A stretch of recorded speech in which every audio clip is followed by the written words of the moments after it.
Hello everyone, welcome to Mark 1 Design EMC channel.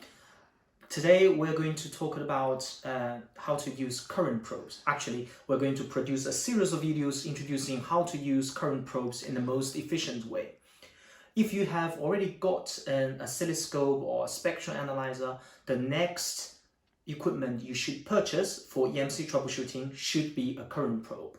There are so many ways that you can use a current probe for your benefit. And in this series, we're going to demonstrate how to use an RF current probe. The first thing we want to talk about RF current probe is the bandwidth, since it is very important for the work you're trying to do. So in today's session, we're going to talk only about the bandwidth of a current probe. We're going to demonstrate using 3 interesting setups, and you will see very clearly what bandwidth means for a current probe. So we're using current probes to demonstrate the importance of bandwidth when using instrument to measure the signals we want to see. In this case, we have 3 different types of let's say different current probes. The first one is mainly for low frequency measurement. So this current probes actually has a bandwidth up to 100 kilohertz. So in terms of accuracy, you want to measure, if you have a signal from DC up to 100 kilohertz, this is the device of choice. The second one is from ETS Lindgren. It's very old current probe, quite heavy and thick, as you can see. This one has a bandwidth starting from 10 kilohertz and ends about 100 megahertz or so. And then this is the tech box RF current probe. We use this quite a lot. It has a bandwidth starting from 30 kilohertz and about 600 megahertz. So we will use 3 different test setups to demonstrate the importance of using the right probe for the right job. Okay, test setup 1. As you can see here, we have a oscilloscope, and we have made this special cable here, which is the mains lead. But we cut the insulation layer out, so we monitor the current on the live cable, live wire in this cable, which is the mains lead power this oscilloscope. And as you can see here, we have 3 current probes.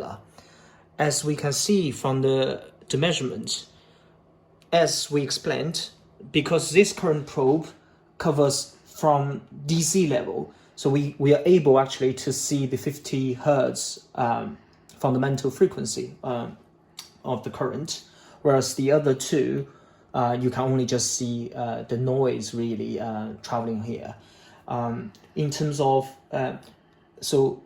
low frequency performance, you will really need a current probe such as this. How about the higher frequency level, as we talked about, more than 100 megahertz or something like that? So if I stop this and I zoom, and here we go, and have a look, you can see, for example, if I zoom in here, so all of these 3 current probes try to measure the RF contents here. But as you can see clearly, these 2, because of their higher bandwidth, show much more clear current waveform, whereas the first one, because of the limit of the bandwidth, it cannot show the same contents as the other 2. So for example, all these are related to much higher frequency bands. So the first current probe basically cannot show the details, whereas the other 2 show quite similar performance, let's say. As I explained, because these 2 have very similar impedance, so you can see they capture the current waveform pretty much the same. This is the test setup for our test setup 2 and 3. As you can see, we have a small ground plane, and then we have about 250 ohms resistors connected. It's 150 all in series. And what we're going to do is we're going to put the current clamps around this current path. And for test setup 2, we're gonna supply some fast transient voltage into this terminal, And then test setup 3, we're going to use the ESD gun to generate some ESD discharge into this path.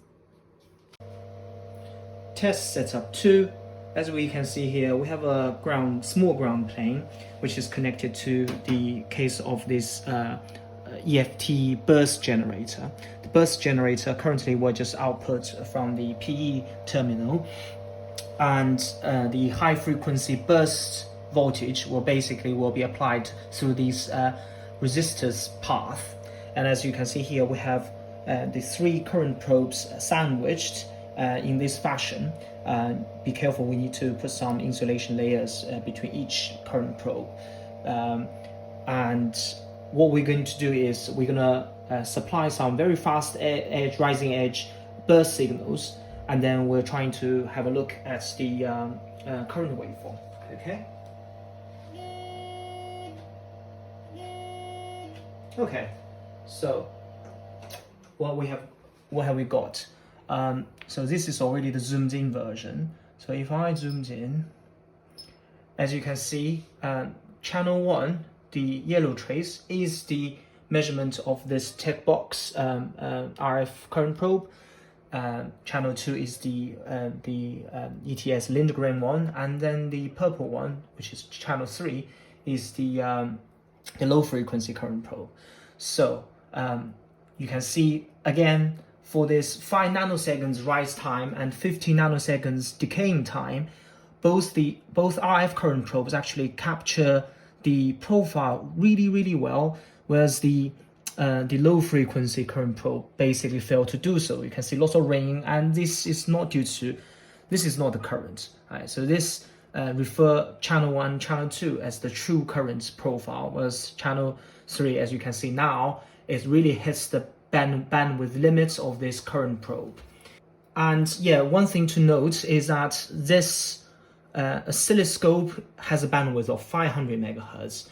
Therefore, it has its own bandwidth limit. But for this test, I think this is still quite valid.